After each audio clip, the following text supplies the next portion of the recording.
So hello guys, welcome back to the channel again. तर आज आपण बघणार आहोत आपण घेतलेल्या MT thunder 3 SV pro helmet, जो की आपण रिसेंटलीच लास्ट मंथमध्ये जवळपास आता 10 ते 15 दिवस झाले असतील. 10-15 दिवसामध्ये आपण त्याचा 1-2 राईड एक्सपिरियन्स घेतले आहेत. त्याबद्दल तुम्हाला थोडंसं माझं फर्स्ट इम्प्रेशन कसं आहे, काय आहे ते तुम्हाला आज सांगायचं आहे. त्याचे ॲडव्हांटेजेस काय आहे, डिसॲडव्हांटेजेस काय आहेत, आणि तुम्ही ह्या हेल्मेटला कुठून परचेस करू शकता, त्याच्या थोड्या वेबसाईट्स वगैरे आहेत, त्या तुम्हाला सांगतो. तर चला आता बघूया, आपण थोडंसं हेल्मेटबद्दल जाणून घेऊया. हा आहे आपला MT थंडर 3 SV प्रोचा हेल्मेट.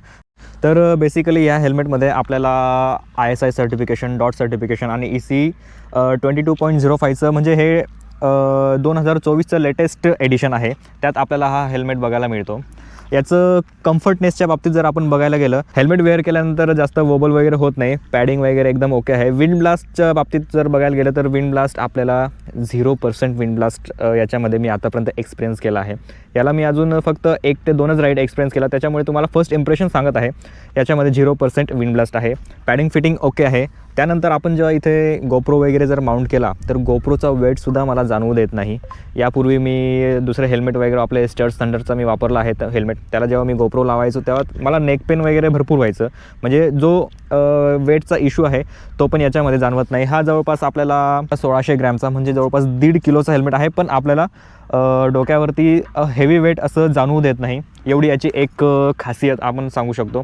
त्याच्यासोबत आपल्याला हे जे एक स्पॉयलर आहे ते सेपरेटली म्हणजे त्याच्यासोबतच मिळतं, फक्त आपल्याला सेपरेटली फिट करायचं असतं. कोणाला स्पॉयलर आवडतं, कोणाला नाही आवडत, ते आपण सेपरेटली फिट करू शकतो. त्यानंतर आलं हे वायझर. याच्यात पहिले तर क्लिअर वायझर आपल्याला स्टॉकमध्येच येतं, आणि आपल्याला एक सनग्लास पण ॲडिशनल मिळतो, जो की आता जवळपास प्रत्येक हेल्मेटमध्ये मिळतोच आहे. आणि तुम्हाला आतल्या सनग्लासचं जर थोडंसं सांगायचं झालं तर पूर्ण डे लाईट असतानासुद्धा आपण जेव्हा हा सनग्लास आपण यूज करतो तेव्हा पूर्ण अंधार झाल्यासारखं असं फील होतं. मला हा एक डिसॲडव्हांटेज याचा वाटला. तर ऑप्शनल आहे, त्याला काय आपण क्लिअर वायझरसोबत वापरू शकतो, काही प्रॉब्लेम नाही आहे. पण जेव्हा हा लावतो आपण समोरून सनलाईट वगैरे असेल तेव्हा खूप जास्त अंधार झाल्यासारखं फील होतं. समोरचे विजन्स वगैरे थोडेसे ब्लॉक झाल्यासारखं मला आतापर्यंत जाणवलं आहे. तर यानंतर आपण हेल्मेटची पॅडिंग वगैरे बघू. ती टोटली रिमूवेबल आहे. तुम्ही हेल्मेट कोणत्याही साईजचा जरी घेतला तरी त्या साईजमध्ये आपल्याला पॅडिंग आपल्याला फिट होऊन जाते. हा एक याचा ॲडव्हांटेज पण आहे. त्याचसोबत आपल्याला हेल्मेटच्या सेफ्टीसाठी डबल डी रिंग लॉक आपल्याला मिळून जातं. याचं एक खासियत अशी असते की जेव्हा पण आपण इन केस कुठं पडलो किंवा काही झालं तेव्हा हेल्मेट आपोआप रिमूव्ह होत नाही. याच्यामध्ये डबल डी रिंग लॉकमध्ये हेल्मेट प्रॉपरली फिट होतो. कोणत्याही पद्धतीने तो डायरेक्टली आपण काढल्याशिवाय तो बाहेर निघत नाही.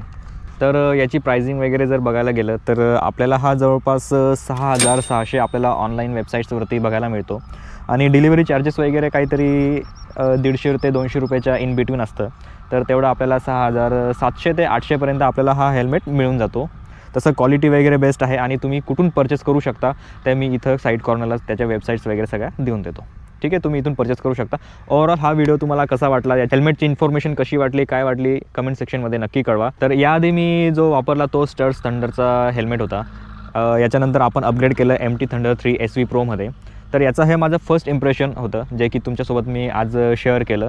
तर तुम्हाला काय वाटलं, कसं वाटलं तर नक्की शेअर करा. बेसिकली मला हा हेल्मेट आवडला आहे, आणि तुम्हाला हा व्हिडिओ जर आवडला असेल तर लाईक, शेअर, सबस्क्राईब नक्की करा. आणि अजून तुम्हाला व्हिडिओ कोणकोणत्या टॉपिक्सवरती हवे असतील तसेही मला कमेंट सेक्शनमध्ये कळवत जा. चला भेटूया आपण आता पुढच्या एका नवीन व्हिडिओमध्ये.